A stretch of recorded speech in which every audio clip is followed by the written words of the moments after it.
Well, Razorback fans, it's officially LSU game week, and there's a lot of things to get to and get you ready and excited for the matchup against the Tigers when they come to Fayetteville, and it's all coming up on today's Locked On Razorbacks podcast.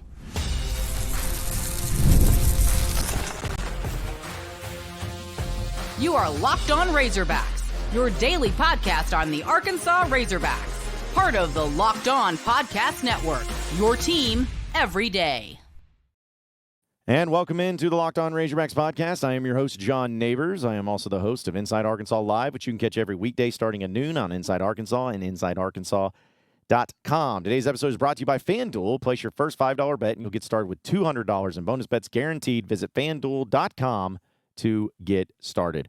Hope everybody's having a wonderful, wonderful, wonderful Tuesday. And I appreciate your patience. I know I didn't have a Locked On yesterday here on the show because traveling actually right now in Birmingham as part of the SEC Basketball Media Day. So we'll have some good stuff for you coming in there and to talk about and to do some basketball stuff. But football obviously takes precedence because it's been a absolutely outstanding weekend of college football, and that especially in the SEC and how crazy it was. Isn't it nice as a Razorback fan to just watch as a bye week goes in?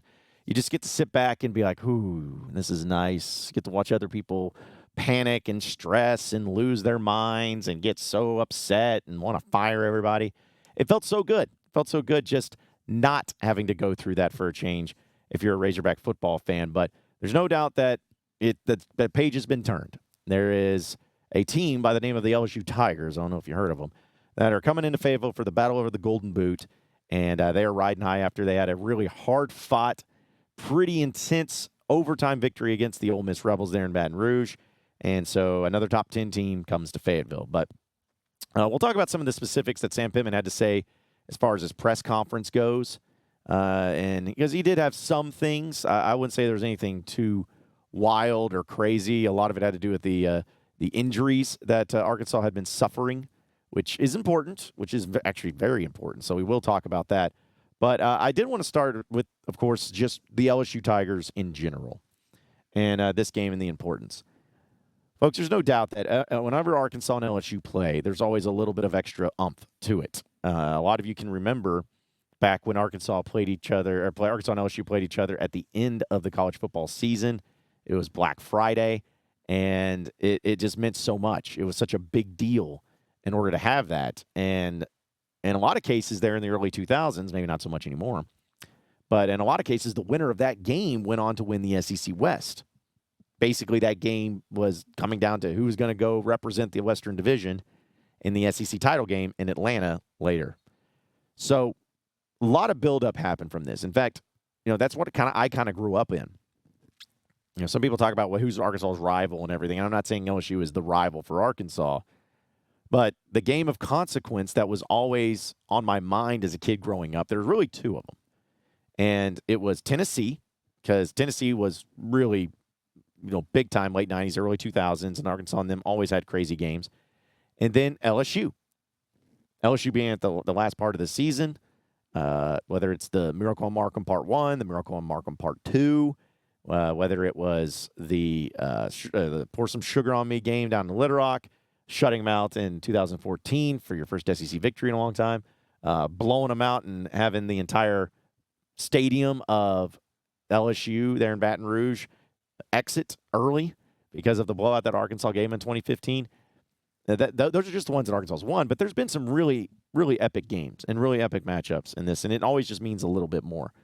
But now this particular game, it means everything.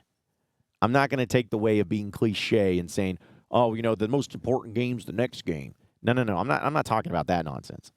I'm talking about this particular game is, to me, even with the rest of the schedule, this will be the difference between Arkansas having a nice season or a phenomenal season. This one game.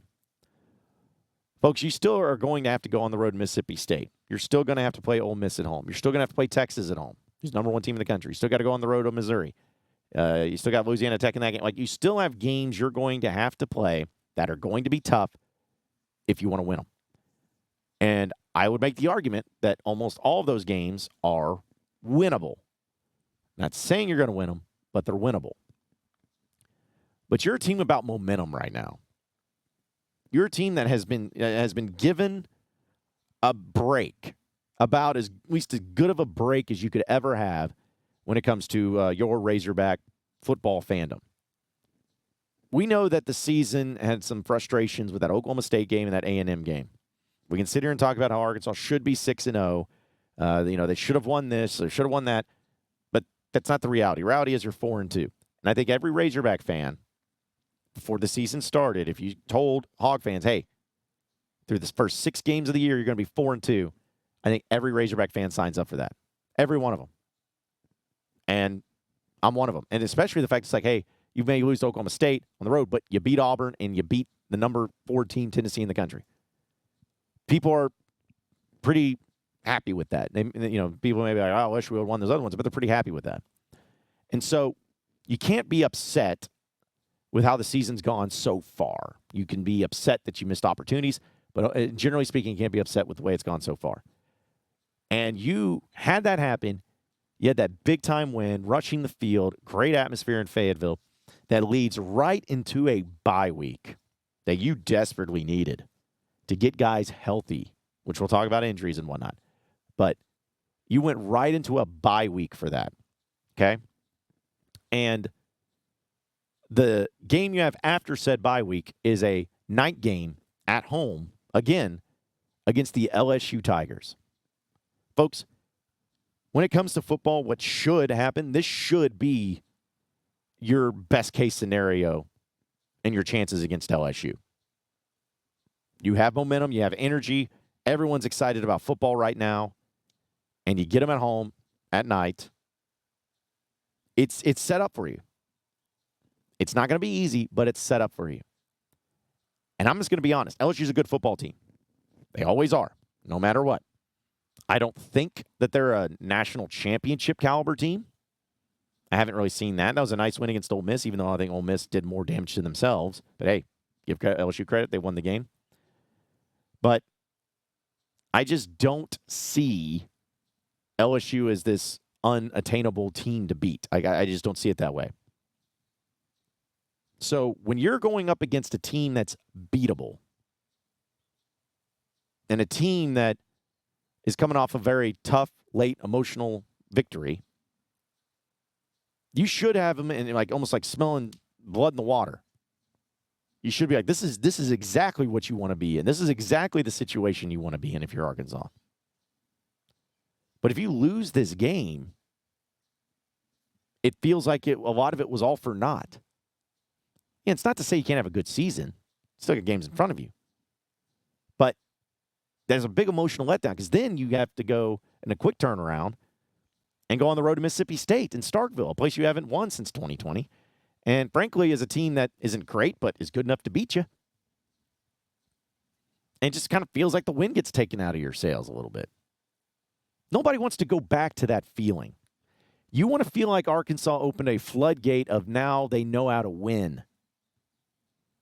You want to have that feeling, and now they're like, okay, we screwed around a little bit in the beginning. We got to figure some crap out.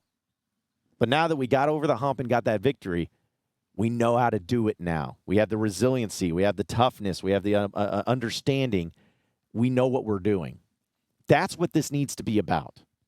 And if you lose to LSU, which I'm not saying that if Arkansas loses, it's because LSU's his inferior opponent. Not saying that. But if you lose in a way that you have already this year, like you did against Oklahoma State, like when you did against Texas A&M, where it's because of you and your opportunities that you squander. If you lose the game again that way, folks, it's going to revert all the way back. It's going to undo everything. If LSU just flat out beats you because they're a better team, hey, sucks. It's college football.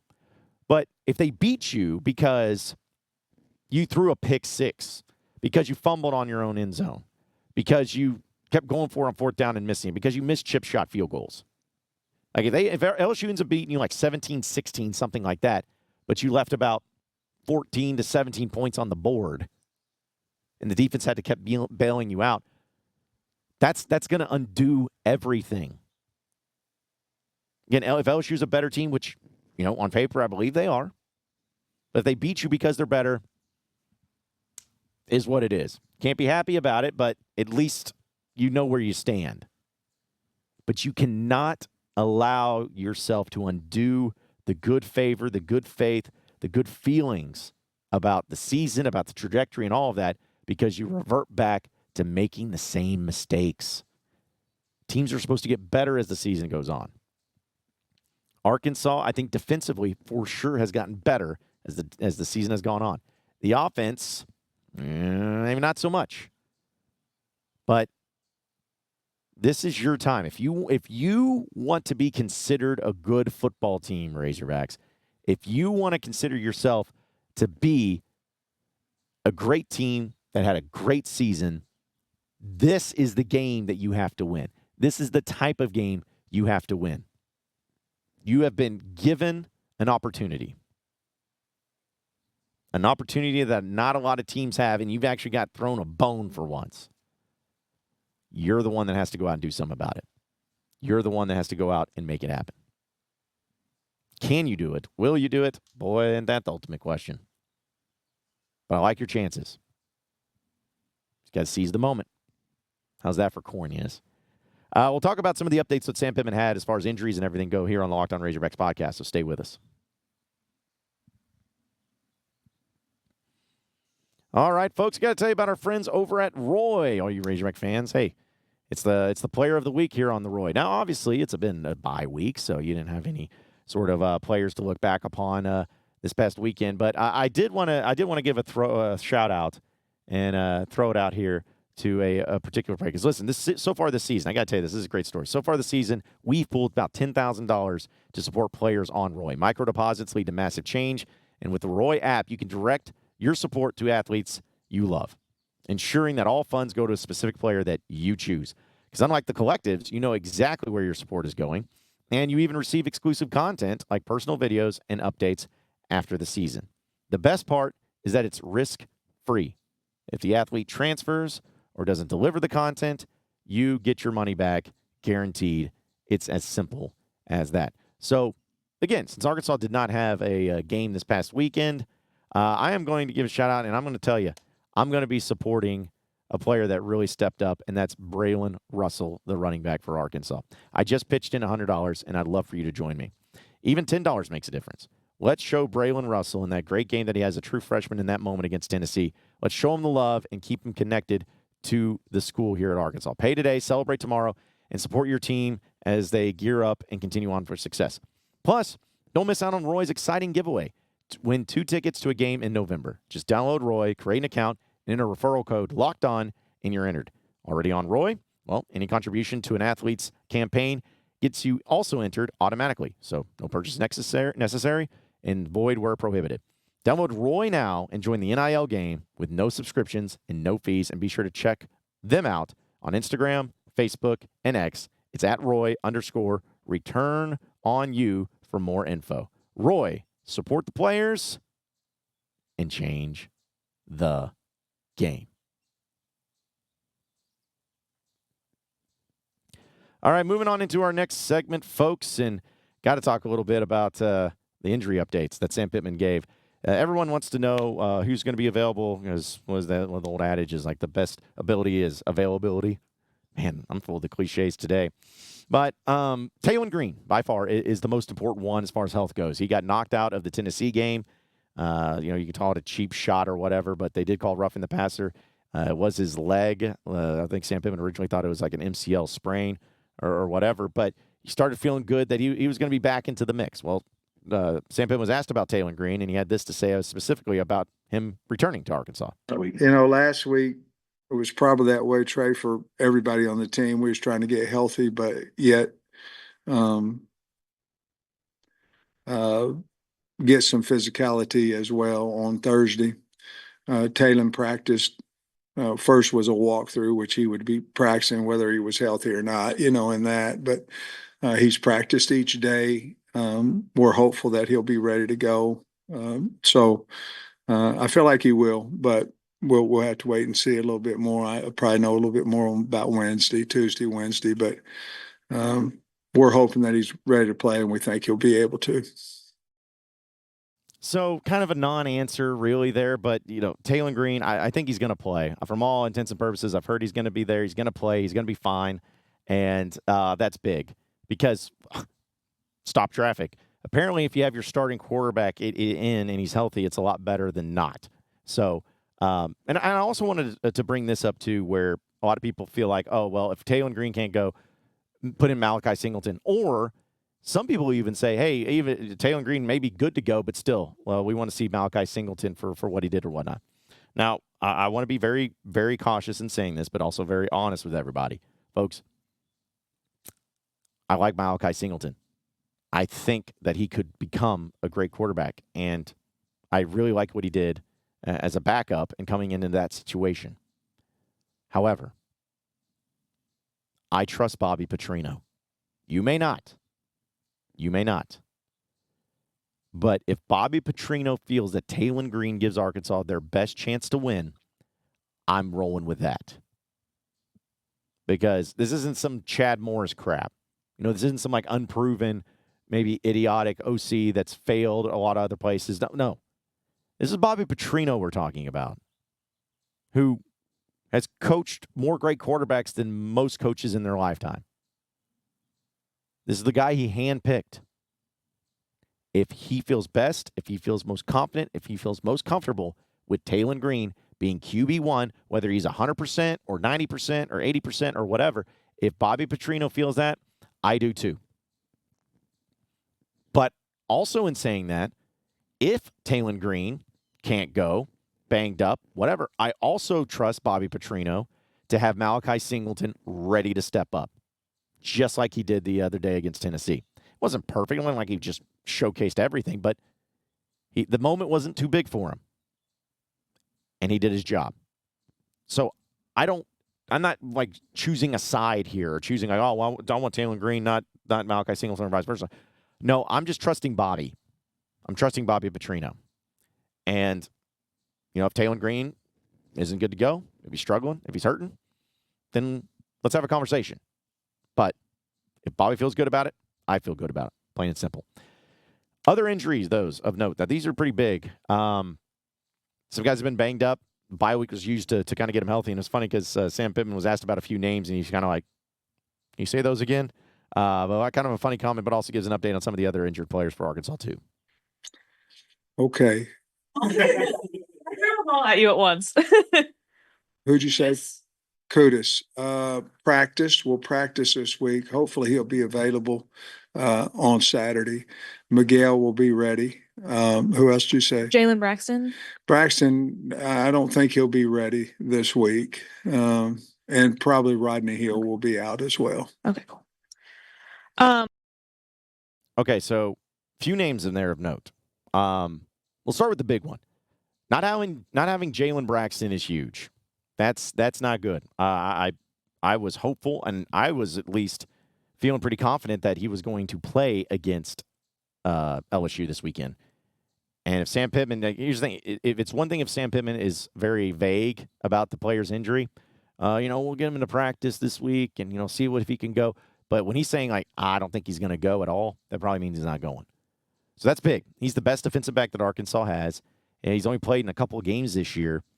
But it's one of those deals where, man, is the injury a lot more serious than what we're led to believe? Who really knows? But I like what the defense has done. I like what the secondary's done. But, again, going back to the quarterback QB1 thing, I feel like having your best secondary player, your best defensive back on the field is a benefit to you. So that's huge. And LSU's got a good offense that can throw the ball around. I know that Nussmeier didn't have the best game, but I also think that's a credit to Ole Miss's defense. So, that's big. The other one is Patrick Kutas. I can't figure this one out, folks. I want the best players to be out there. And, again, I trust the team. I trust the coaches to do what's right. But Patrick Kutas has not played a single snap this year. He has not practiced for a good portion of fall camp. And I have a hard time believing that, as gifted as he may be, you're just going to throw him in and be like, there you go. Yeah, start against LSU. I don't care how much he's practiced. I don't know if that ain't it to me.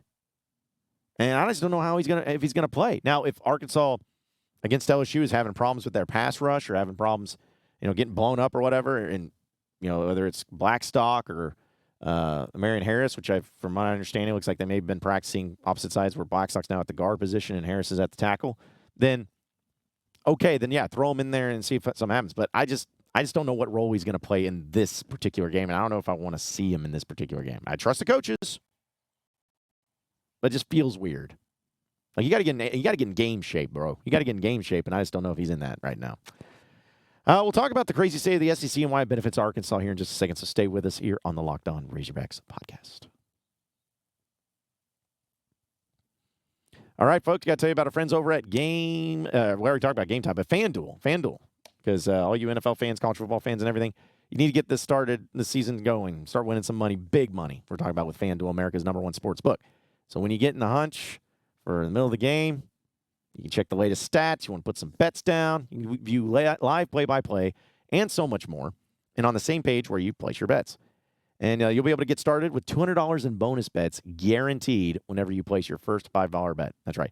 $200 in bonus bets guaranteed whenever you place your first $5 bet. That's FanDuel.com, America's #1 sports book. Visit FanDuel.com today. All right, so final segment here on the Locked On Razorbacks podcast, folks. I know that, again, this happened on Saturday, so it may not be I know a lot of people have talked about it, but again, give me a break, all right? I'm doing what I can. Sorry, I was late yesterday for the podcast, but the SEC is wild, and wild may be the understatement. Texas is #1. Texas is the best team in the SEC. I'm not going to dispute that. However, they haven't really been tested as much. They will be this weekend against Georgia. But Texas, beating Oklahoma, all right. Beating Mississippi State, okay. Beating Michigan, Like, those wins aren't doing anything for me. So, again, it's not to say that Texas does not deserve to be #1, because they do. And I'm still believing that Texas is the best team in the SEC right now. But I also don't see them as just some unbeatable, unstoppable force in all of this. So, other than that, though, it's a wild, wild west. Bama's not good, or at least they're not as good of old. Georgia's had their issues and struggles. I mean, Kentucky almost beat them, and Mississippi State put a lot of points on them. They're good, but then Bama beats them. Then you got, Texas A&M looks pretty good, no doubt. But then you have, Kentucky not looking good. Ole Miss has got 2 losses already in the SEC. You have Tennessee, who barely scraped by Florida at home and needed overtime for that. So you just have a bunch of teams that anybody could beat anybody, and nobody really knows what to expect. I mean, Vanderbilt, for crying out loud, is out here having a great time. So, but, people can feel a certain way, or, whether you like chaos or you don't like chaos. Chaos is always great for Arkansas, because what chaos tells me is that it's a place that Arkansas can fit in. Because there's no doubt that Arkansas is chaotic. Arkansas is an agent of chaos, and they always have been. And so if they're able to be in their element of chaos, that's where they fit in best. And so for Arkansas, they got to take care of business. They got to do what they got to do. But it's just nice where I can look at the rest of the games on the Arkansas schedule in the SEC and not sit there and be like, ooh, zero chance. Zero chance Arkansas wins that. I'm not going to pick them to win every game. But if Arkansas beat LSU this weekend, folks, are you going to be shocked? Or are you going to be like, oh, my goodness, I did not see that coming? Mississippi State? Ole Miss? Texas? Hey, you can feel that way about Texas, but Texas is always an interesting one between these two teams. We know that. Missouri, they got exposed by A&M. Not saying you're going to beat them. Not saying you'll beat any of these teams. But I don't feel like you're going to for sure lose any of them either. 100% no chance. So I love the SEC. I love what it's become. I love what it is. And I think it just only helps places like Arkansas and helps benefit a school like Arkansas. And hopefully it keeps going in the same and greatest direction. But either way, appreciate each and every one of you listening in and watching in to the Locked On Razorbacks podcast. Be sure to like and subscribe to the podcast on iTunes or on Google Play. You can also get after me on Twitter at John Neighbors Show for any questions, comments, concerns that you may have. We'll keep it going from there. Same podcast time, same podcast channel tomorrow afternoon. Have a great rest of your day, everybody. We'll see you then.